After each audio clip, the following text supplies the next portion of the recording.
Now, I'm told somewhere between 150 and about 210 New South Wales truck drivers and their families turned up at a protest in the CBD today about the squeeze being put on truck drivers. This is the allegation from the Transport Workers Union, that many major companies are squeezing truck drivers to get them to do their trip too quickly. The distance is kind of often very large, Melbourne to Sydney or Sydney to Melbourne, Sydney to Brisbane, and even intrastate. But the time periods they're allocated for that drive are so short that it's just impossible to do them safely. Again, this is the allegation from the union. The suggestion is that some 80 people will lose their lives leading into Christmas as a result of truck and car accidents. I've got Tony Sheldon, the TWU National Secretary, on the phone here. G'day, Tony. Hi.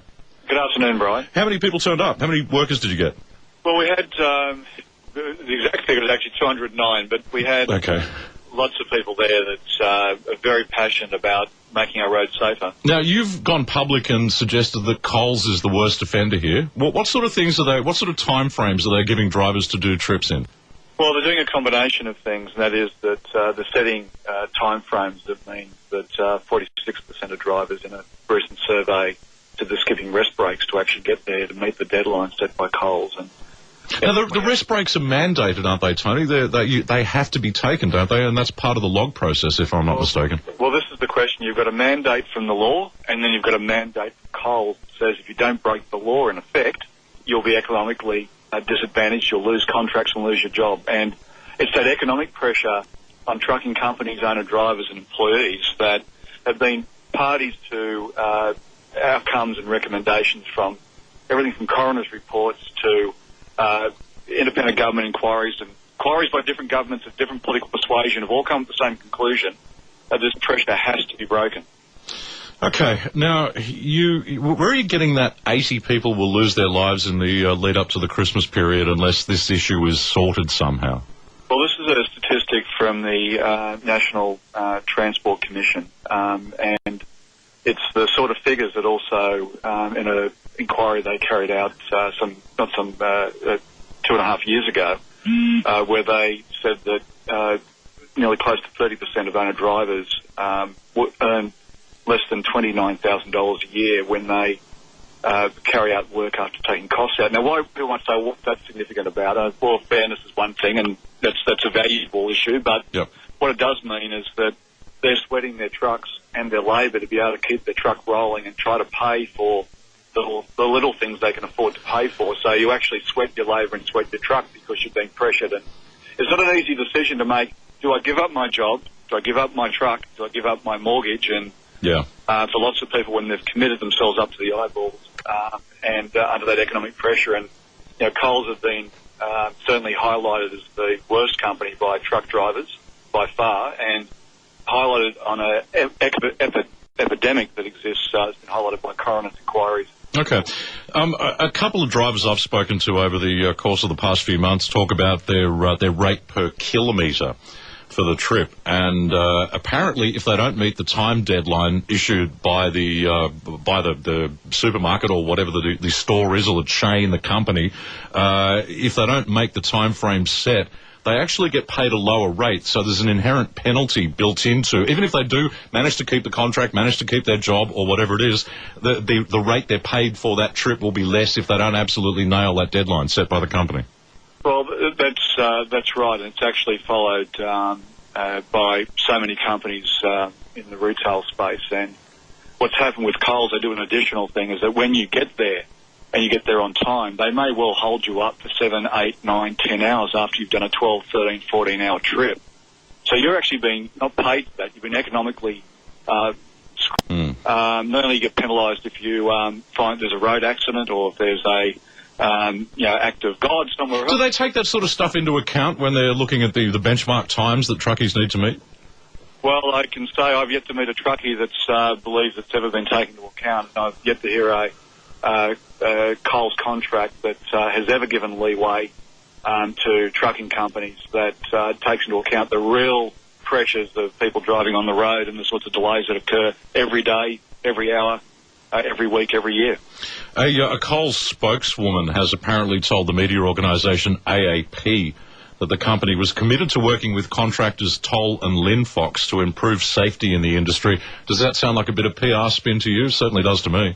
Well, it is. It's absolutely appalling because there's well over 100 companies that have contracts with Coles, and it's supplying transport directly, and then they subcontract the economic pressure that applies to them. There's over 1 million truck movements with Coles alone. And what we've been saying to Coles, rather than, which they're presently supporting, pushed by Eric Abetz, to get rid of a piece of legislation that is only fresh, it's only new, and it's being dealt with by the courts now, to say that Coles have to take economic responsibility for their supply chains, for their goods being cut on our roads that are literally killing people. And Coles is sponsoring that legislation being done over. And unfortunately, at this point, Eric Abetz is of a mind to support them.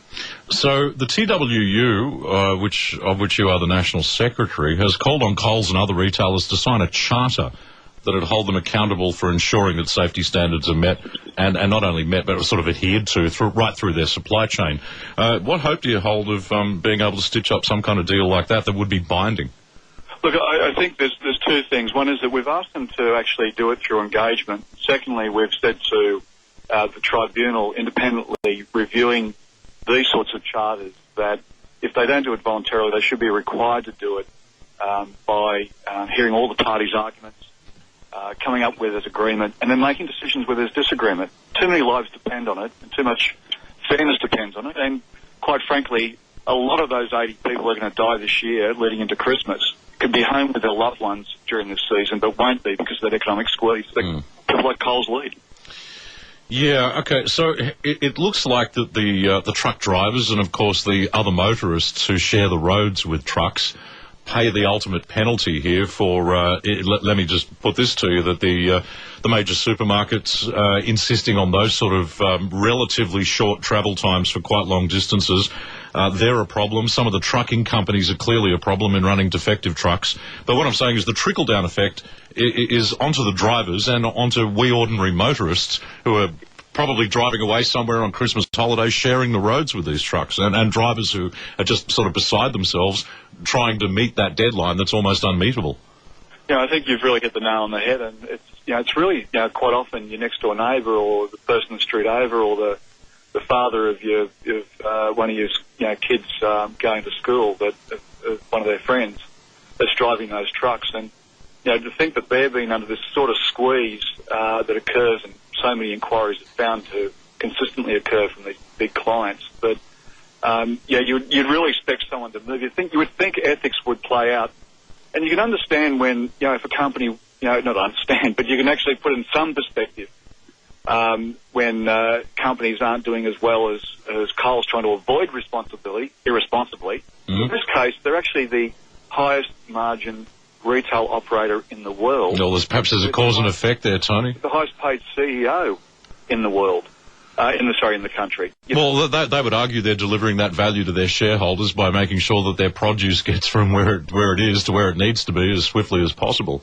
Well, unless you're one of those shareholders driving on the road and you're one of those fatalities. Well, yeah, true. Indeed. Okay, look, just finally, Tony, I have... I think this is about probably the 15th year I've covered this story or something similar. It's been around for a hell of a long time, but there doesn't seem to be a lot of change. Well, Brian, I think what has been, and congratulations of many of the crossbenchers in the last Parliament and the government, and I've got to say this, that some of the Conservative MPs and federally and many transport companies, many owner-drivers and many employees campaigned for fairness in the supply chain, and I think that the cultural arguments being one, the question now comes down to big money politics that Coles can deliver against what makes a very sensible piece of legislation and allow it to run to make a difference in saving lives. Well, we're going to need a couple of horror stories before anything meaningful is done. Well, this is the absolutely horrific thing, and we only saw in the northern beaches. Indeed, that's exactly what I'm thinking of. Yeah, the inferno there. We've got both Shell and Coles hand in glove. And I'm confident, unfortunately, that this coroner's investigation is going to prove the sorts of economic squeeze that has occurred in that operation, which led to the fiery deaths of 2 people and potentially the deaths of many hundreds of others. Yeah, and maybe the supermarkets involved need to remember that the people who are dying in truck accidents are more often than not likely their customers. Well, I unfortunately feel that they do the maths on it and decide